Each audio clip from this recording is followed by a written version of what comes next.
Hello मेरे प्यारे बच्चों, आज की क्लास में आपका स्वागत है। पिछली क्लास में हम लोगों ने शेल के पोटेंशियल के बारे में पढ़ लिया था और शेल के ऊपर कुछ सवाल भी किए थे। तो आज हम उसी टॉपिक को आगे बढ़ाते हैं और कुछ और प्रॉब्लम करते हैं। शेल के ऊपर बड़े अच्छे अच्छे सवाल बनते हैं शेल के ऊपर, तो उसी के ऊपर थोड़ा सा हम और फोकस करते हैं। देखिए क्वेश्चन, देखिए दो शेल आपको दे रखी है। लास्ट क्लास में हमने पढ़ लिया था कि दो कॉन्सेंट्रिक शेल्स हों, अंदर वाली शेल पॉजिटिव हो तो अंदर वाली का हायर पोटेंशियल होगा और बाहर वाली का लो होगा। आज हम बात करते हैं कि ये दो शेल दे रखे हैं आप लोगों को, ठीक है। इसके ऊपर स्मॉल क्यू चार्ज है और इसके ऊपर कैपिटल क्यू चार्ज है। इसकी रेडियस स्मॉल ए है और इसकी रेडियस है स्मॉल बी। सवाल ये है बच्चों कि अगर हम अर्थिंग कर दें तो इन चार्जेस पे क्या फर्क पड़ेगा, ये क्वेश्चन है। अब अर्थिंग किसकी करें, यहां भी दो सवाल बन सकते हैं। अगर मैं कहूं कि इनर शेल की अर्थिंग कर दी, ये लो इनर शेल की अर्थिंग कर दी, तो आप बताइए इनर शेल पे कितना चार्ज होगा और आउटर शेल पे कितना चार्ज होगा। तो चार्जेस बताइए अगर हम इनर शेल की क्या कर देते हैं, अर्थिंग कर देते हैं। तो बेटा सीधी सी बात है, इसका चार्ज तो क्या ही रहेगा। अगर आप अर्थिंग करोगे तो चार्ज क्या ही रहेगा, फिक्स ही रहेगा, क्योंकि उस पर तो ना तो कुछ आ सकता है ना कुछ जा सकता है। हाँ, इसका अरेंजमेंट बदल सकता है। एक प्रॉपर्टी है जो मैं आपको बताना चाहूंगा, जो आपको याद होनी चाहिए। यहाँ क्यू है और यहाँ अगर मेटेलिक स्फीयर है तो यहाँ अंदर माइनस क्यू होता है और यहाँ प्लस क्यू होता है अगर नेट जीरो है तो ये बात याद रखें कि यहाँ जो होगा उसका उल्टा यहाँ होगा, और नेट अगर जीरो है तो यहाँ प्लस क्यू होगा। ये हम पहले प्रूव कर चुके हैं। देखिए बेटा, अगर यहाँ क्यू है तो इसके जस्ट अंदर की तरफ इंड्यूस होगा माइनस क्यू और बाहर इंड्यूस होगा प्लस क्यू। ये है इंड्यूस्ड चार्जेस। और अगर बाहर वाली पे कैपिटल क्यू है तो बाहर हो जाएगा total Q plus capital Q. ये बाहर वाला बाहर ही रहेगा। ये जो दोनों चार्जेस हैं वो है इंड्यूस्ड चार्जेस। इसकी वजह से यहाँ माइनस क्यू और यहाँ प्लस क्यू रहता है। तो देखिए इस बात का हम यूज करेंगे आज। मैंने आपसे कहा कि इस शेल को मैंने छेड़ा नहीं है, अंदर वाली शेल को मैंने अर्थिंग कर दिया। अर्थिंग करने के बाद बताइए इस पर क्या चार्ज आएगा। तो पहले तो let new charge on inner, let new charge on inner हो जाएगा क्यू डैश। ओरिजिनल क्या था, याद रखें इनर का जो ओरिजिनल है वो क्यू था। अब अर्थिंग कर दी तो उसमें चार्ज फ्लो होगा। क्यों फ्लो होगा, इस तरह से फ्लो। अर्थिंग का मतलब है शेल का पोटेंशियल जीरो हो जाना। तो इस शेल का पोटेंशियल जीरो हो जाएगा। इस तरह से चार्जेस की मूवमेंट होगी। तो हमें नहीं पता कि मूव करने के बाद क्या हो जाएगा, तो मान लेते हैं कि कितना हो जाएगा क्यू डैश, यानी दोनों इस शेल का तो जो था वही रहा और इसका क्यू की बजाय क्या हो गया, अर्थिंग करने के बाद क्यू डैश हो गया। और ये ए रेडियस है और ये बी रेडियस है, तो हमें कहना पड़ेगा कि ए दूरी पर पोटेंशियल क्या हो गया है, जीरो। अर्थिंग का मतलब होता है शेल का पोटेंशियल जीरो हो जाना। तो अंदर वाली शेल का पोटेंशियल जीरो हो गया। अब पोटेंशियल का फार्मूला रखिए। आप बताइए अंदर वाली शेल का पोटेंशियल है क्या, कि Q dash divided by A. Shell के ऊपर क्या लिखना है, पहले चार्ज का भी आएगा और दूसरे का भी आएगा। तो पहले का कितना है, K Q dash by A, plus दूसरे का कितना होगा, दूसरे की ये वाला पॉइंट अंदर है, यहां लिख रहे हैं ना हम, और ये उसके अंदर है तो शेल के ऊपर वाला पोटेंशियल पुट करना है। और शेल के ऊपर वाला पोटेंशियल कितना है, आप बताइए, कि कैपिटल क्यू बाय बी है। कैपिटल क्यू और ये बी रेडियस है, तो के कैपिटल क्यू बाय बी। मैं कहूंगा आज का लेक्चर देखने से पहले पिछली वीडियो जरूर देख लें, बेटर समझ आएगा। क्यू चार्ज है और बी रेडियस है, तो क्यू चार्ज की वजह से इसके ऊपर पोटेंशियल होगा के क्यू बाय बी, अंदर भी के क्यू बाय बी, यहां भी के क्यू बाय बी, तो ए के ऊपर भी कितना होगा, के क्यू बाय बी, और इज इक्वल टू हो गया है zero. This implies that K Q dash by A is equal to हो जाएगा माइनस के कैपिटल क्यू बाय बी। के से के कैंसिल हो गया, देयरफॉर क्यू डैश आ जाएगा minus A by B into capital Q. यानी जो चार्ज पहले प्लस क्यू था अब वो प्लस क्यू नहीं रहा है, क्या हो गया है बच्चों, देखो जरा, नेगेटिव हो गया है। इसका मतलब है जरूर अर्थ में से क्या आए होंगे, इलेक्ट्रॉन्स आए होंगे, और उन्होंने आके इसको पॉजिटिव से किस में कन्वर्ट कर दिया है, नेगेटिव में। पॉजिटिव से इलेक्ट्रॉन आते गए तो ये क्या हो जाएगा, पॉजिटिव से नेगेटिव हो जाएगा। और कितना नेगेटिव हो जाएगा, minus A by B this radius upon में this radius into capital Q. और बाहर वाली शेल पे जो था वही रहेगा। यस और नो? हाँ, अगर कोई आपसे पूछे कि आउटर शेल के अरेंजमेंट को और बताइए कि इनर साइड कितना होगा और आउटर साइड कितना होगा, तो हम कह सकते हैं, क्या कह सकते हैं, अगर इनर और आउटर का पूछ ले हमसे तो हम एक बात कह सकते हैं। क्या कह सकते हैं, देखिए, अंदर और बाहर का अलग अलग बताइए। तो देखिए इसके ऊपर कितना है, minus A by B into capital Q. तो ये जो बड़े वाली शेल है इसके अंदर की तरफ कितना होगा, plus A by B into capital Q. और यहां टोटल था कितना इसके ऊपर था कैपिटल क्यू। कैपिटल क्यू में से इतना अंदर आ गया, इतना अंदर की तरफ आ गया, तो बाहर कितना बचा, टोटल तो क्यू ही रहेगा ना। तो क्यू में से कितना अंदर की तरफ आ गया, minus A by B into capital Q. तो बाहर की तरफ कितना बचेगा बच्चों, बाहर की तरफ बचेगा टोटल क्यू में से A by B into capital Q अंदर आ गया, बाकी बचा हुआ वो रहेगा बाहर की तरफ। इस प्रकार हम अंदर की शेल का चार्ज बता सकते हैं, बाहर की शेल का चार्ज बता सकते हैं, और बाहर की शेल के चार्ज पे जो डिस्ट्रीब्यूशन है कि इनसाइड कितना और आउटसाइड कितना, वो भी बता सकते हैं। इसी क्वेश्चन में एक सवाल ये पूछा जा सकता है कि बताइए अंदर वाली शेल पे चार्ज में कितना चेंज आया।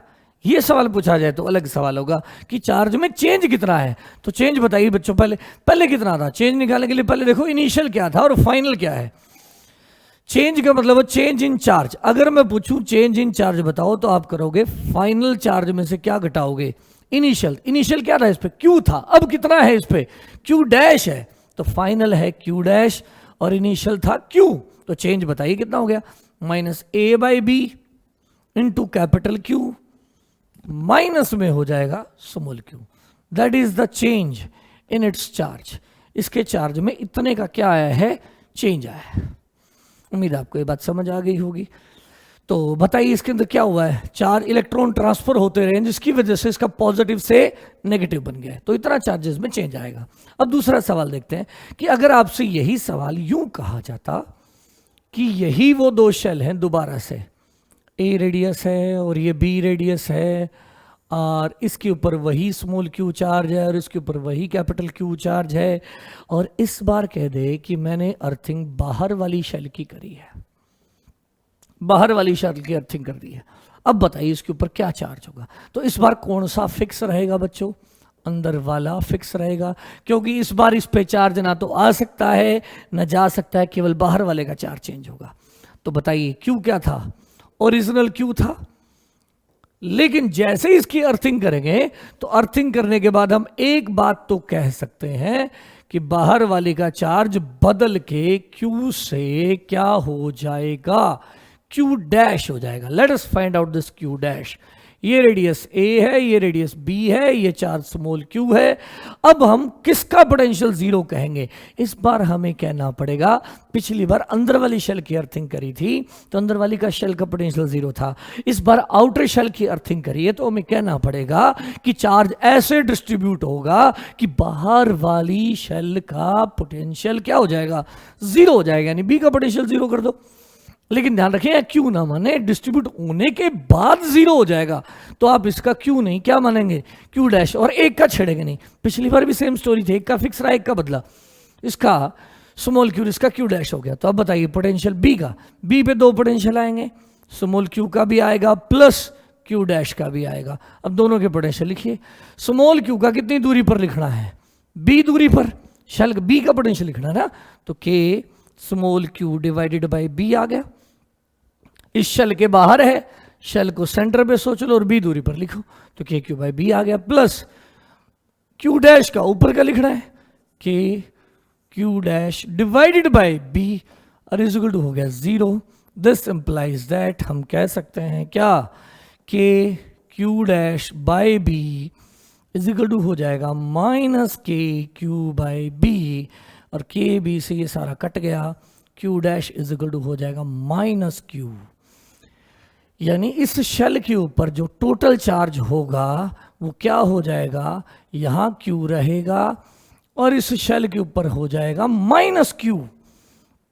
और गजब बात, अर्थिंग कर देंगे तो ये वाला जो -Q बाहर की तरफ नहीं रहेगा, अंदर की तरफ रहेगा। हमें पता है अगर यहाँ Q होता है -Q होता है तो बाहर वाला सरफेस के ऊपर चार्ज कितना होगा, 0, क्योंकि इसका टोटल कितना है, बाहर वाली शेल का टोटल -Q है, -Q है, और यहाँ +Q तो वो माइनस अंदर की तरफ रहेगा और बाहर की तरफ हो जाएगा 0। लेकिन अगर टोटल पूछे इस शेल का तो कितना है, -Q है। उम्मीद है आपको ये बात समझ आ गई होगी। अगर आ गई तो थोड़े से सवाल और प्रैक्टिस करते हैं इस बात के ऊपर।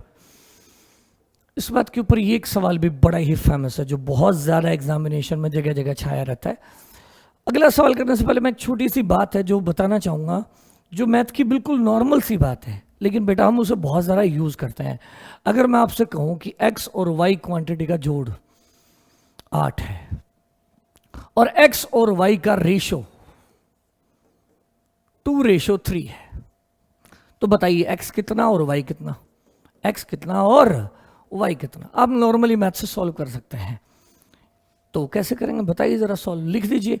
x की जगह क्या रख दें, this implies that x is equal to है 2/3y, x is equal to 2/3y। पहले मैं पुट करें x की जगह 2/3y plus y is equal to है 8, y आ गया common, 2/3 plus 1 is equal to 8।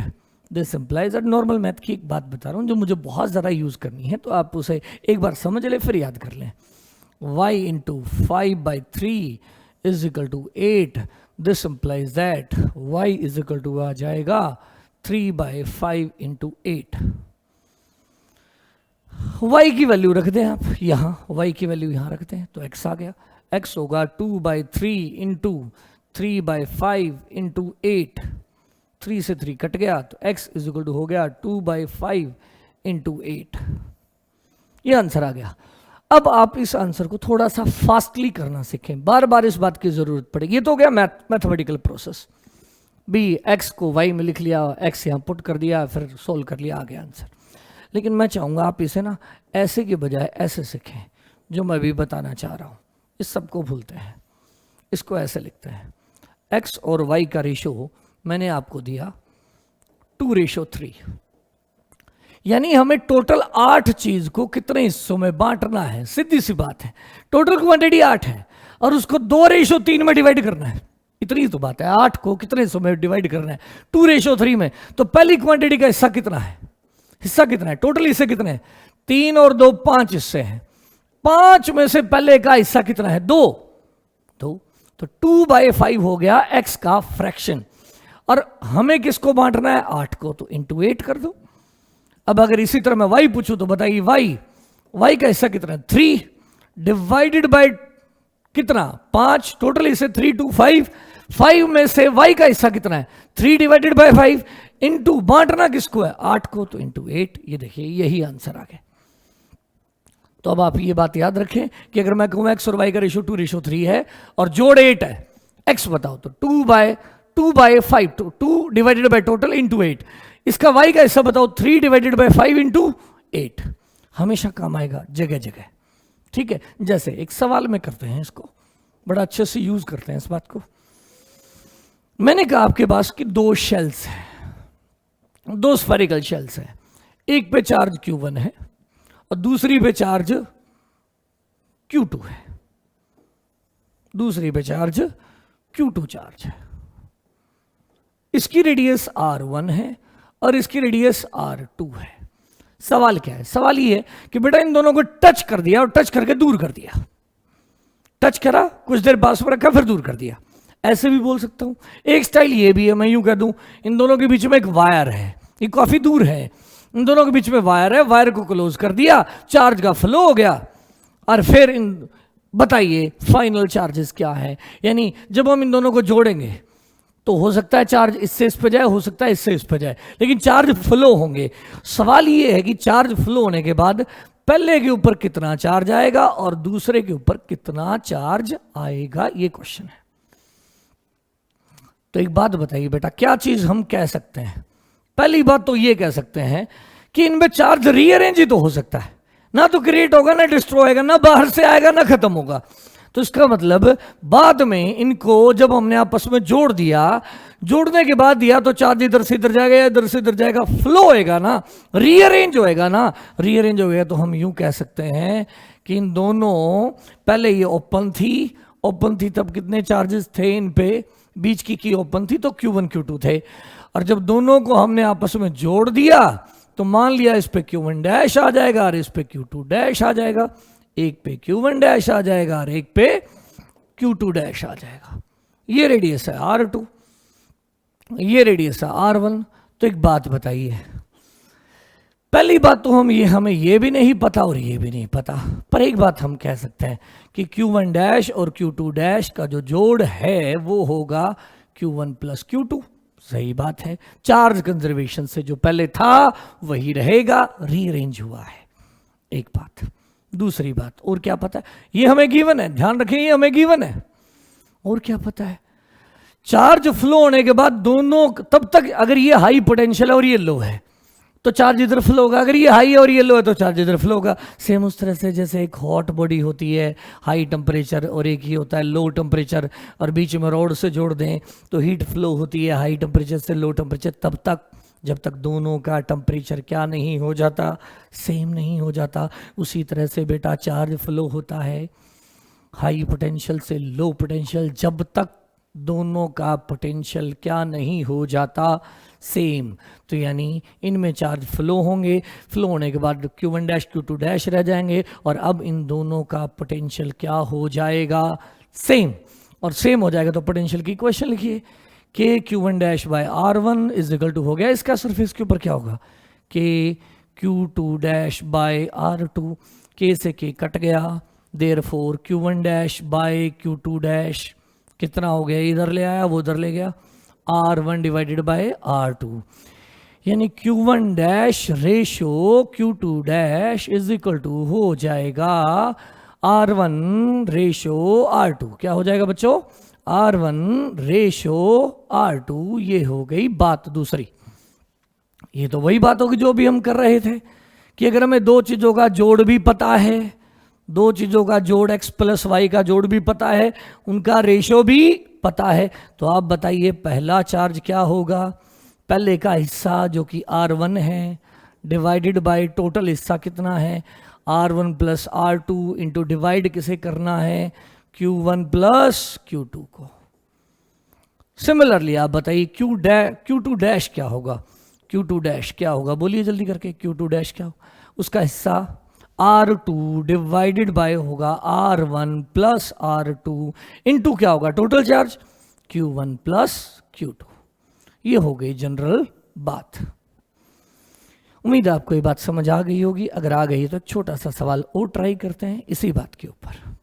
देखिए मैंने कहा आपसे कि एक स्फेरिकल शेल है, इस पे Q चार्ज है।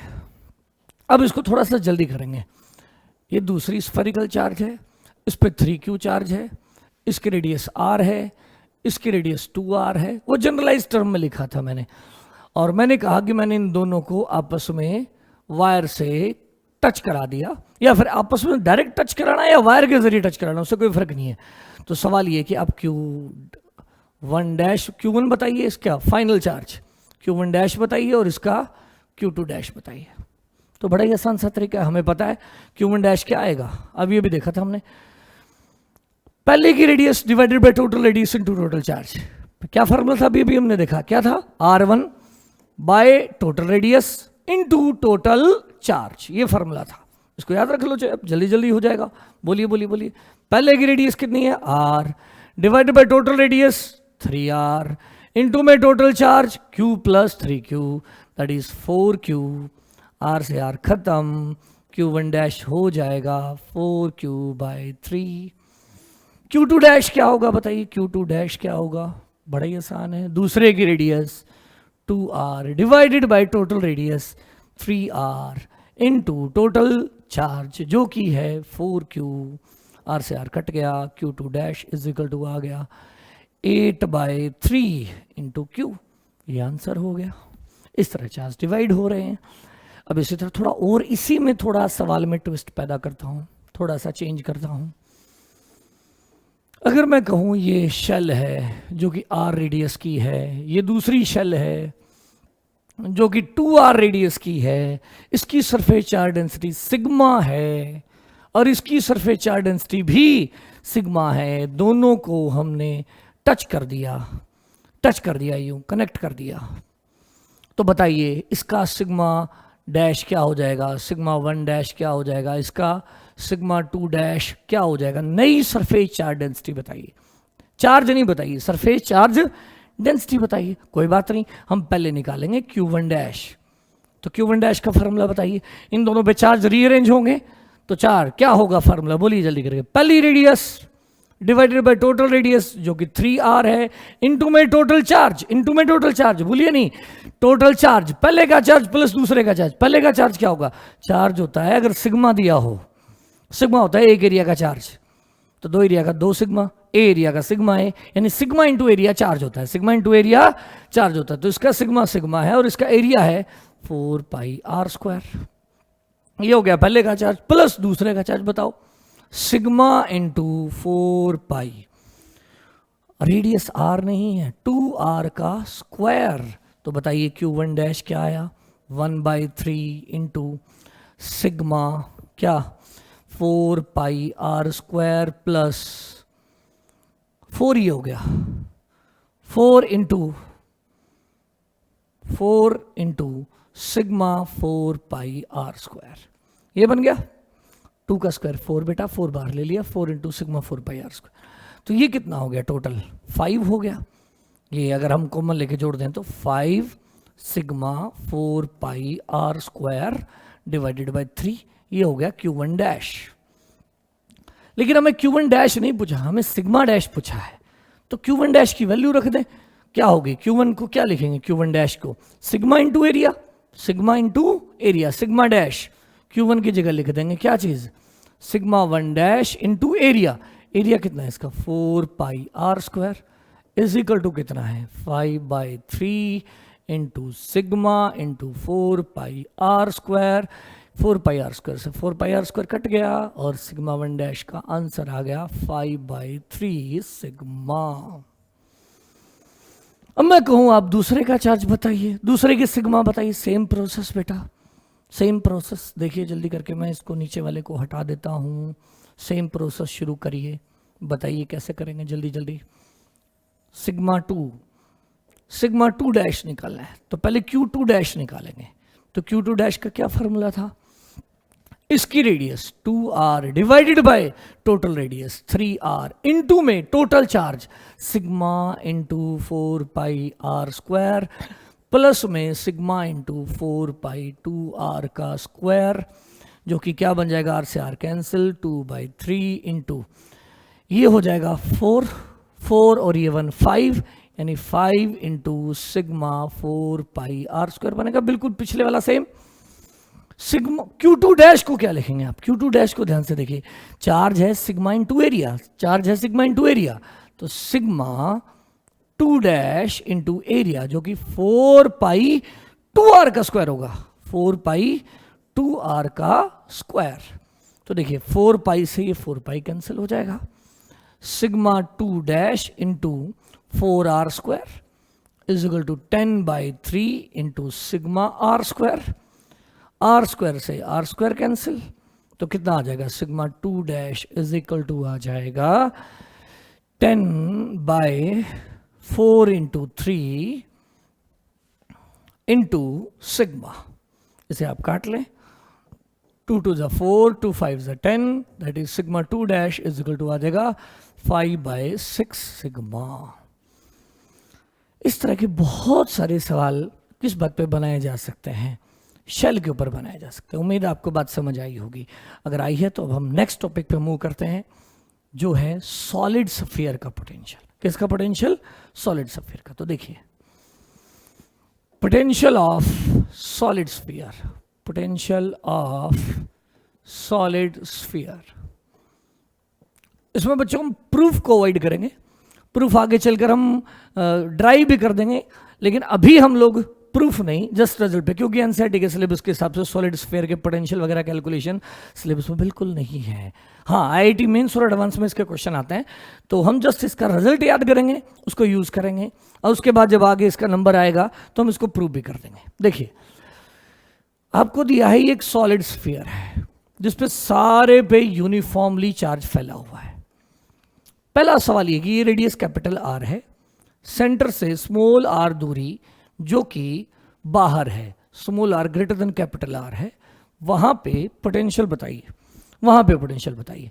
तो बाहर बच्चों मैंने कहा था आपको कि किसकी तरह बिहेव करता है, बाहर वाले बिंदुओं के लिए सॉलिड स्फीयर और शेल एक जैसा बिहेव करते हैं, और वो यूं बिहेव करते हैं जैसे कि वो सॉलिड स्फीयर ना होकर एक पॉइंट चार्ज हो, तो सारा सेंटर पे मान लो क्यू चार्जर, क्यू का क्यू सेंटर पे मान लो, और आर दूरी पर पोटेंशियल लिख दो, तो हो जाएगा के क्यू बाई आर। मतलब ये सारा चार्ज कहाँ मान लेंगे, सेंटर पे क्यू। कितनी दूर पोटेंशियल लिखना है, आर दूरी, तो क्या फॉर्मूला होगा, के क्यू बाई आर। कोई नई बात नहीं, ठीक बात है। अगर मैं कहूँ नहीं, मुझे आप सरफेस पे बताइए, यहाँ ऊपर बताइए, सरफेस के जस्ट ऊपर, तो ये आर कम करते करते करते करते कैपिटल आर हो जाएगा। तो जस्ट ऊपर होगा R equal to capital R पे होगा K Q by capital R, K Q by capital R. ठीक बात है। बस पंगा तब है जब मैं यूं पूछ लूं कि सेंटर से स्मॉल आर दूरी, अंदर पोटेंशियल बताओ, अंदर अंदर, यानी R less than capital R है, वहां पोटेंशियल बताओ। तो वहां पोटेंशियल का फार्मूला रट ले, क्या होगा, K Q 3/2 R cube, K Q 3/2 K Q by R square, 3 capital R square minus small R square. Sorry, ये वाला 3 नहीं है यहाँ, ये नहीं है बस।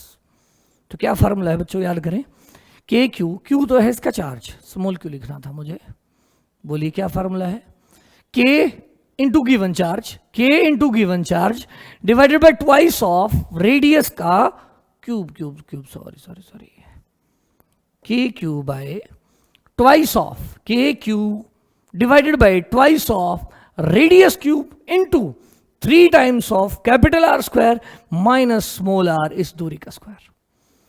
तो याद करें, ये वाला फार्मूला है, थोड़ा सा बड़ा है, अच्छे से याद करो। दोबारा बोलता हूं मैं, के इंटू में गिवन चार्ज, के इंटू में given charge divided by twice of total radius का क्यूब, बड़ी वाली रेडियस का क्यूब, इंटू में क्या करना है, 3 capital R square minus small R square. अब रह गया लास्ट पॉइंट, सेंटर। अगर मैं सेंटर पे पूछ लूं तो पोटेंशियल का फार्मूला क्या होगा, बहुत ही गजब बात है। सेंटर का पूछ लूं तो स्मॉल आर को 0 रख देंगे, और ये वाला पोटेंशियल था, याद रखें, सरफेस का, वीएस, वीएस बोल रहा हूं मैं सरफेस को। सेंटर पे देखिए क्या होगा, सेंटर पे स्मॉल आर 0 हो जाएगा, और अगर स्मॉल आर 0 हो गया तो वीसी क्या होगा, वीसी, वीसी बोले तो सेंटर का पोटेंशियल कितना आएगा बच्चों, स्मॉल आर 0 रख दो, 3 क्यू के क्यू डिवाइडेड बाय, यहां होगा कैपिटल आर स्क्वायर, ये देखिए 3 के क्यू आर स्क्वायर, ये 0 हो गया, डिवाइडेड बाय 2 आर क्यूब, ये कट गया यहां से, एक आर नीचे बच गया, तो क्या बचा देखो, यहां से ये सब हट गया, ये हट गया, ये बचा आंसर।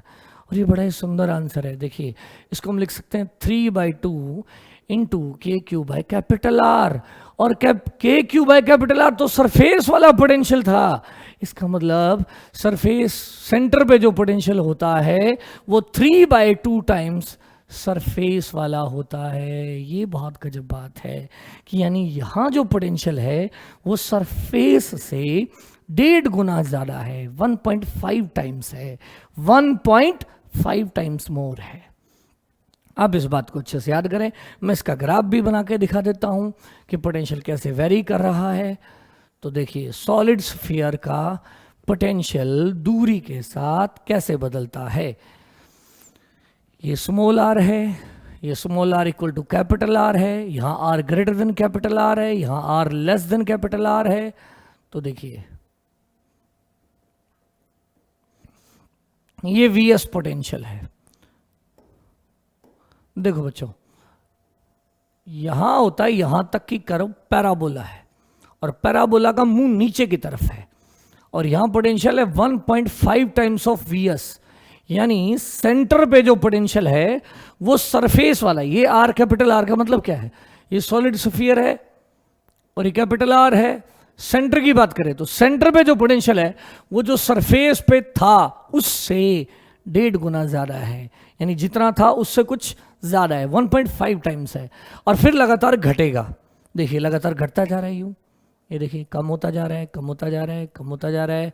कहाँ आ गए हम आ गए सरफेस पे, दूरी बढ़ते बढ़ते सरफेस पे आ गए। तो यहाँ कितना पोटेंशियल था, 1.5 Vs, 1.5 Vs। तो यहाँ कम हो जाएगा, कम होते होते होते यहाँ हो जाएगा Vs, मतलब यहां से यहां जाएंगे तो पोटेंशियल कम ही होता जाएगा। यहां था 1.5 Vs, Vs याद है ना, KQ/R, यहाँ 1.5 Vs। अब धीरे धीरे जैसे हम स्फीयर के सेंटर से बाहर जाएंगे पोटेंशियल धीरे धीरे कम होता जाएगा, और उसके बाद की जो कर्व है वो है हाइपरबोला, क्योंकि बाहर जो पोटेंशियल का फार्मूला है वो KQ/r है।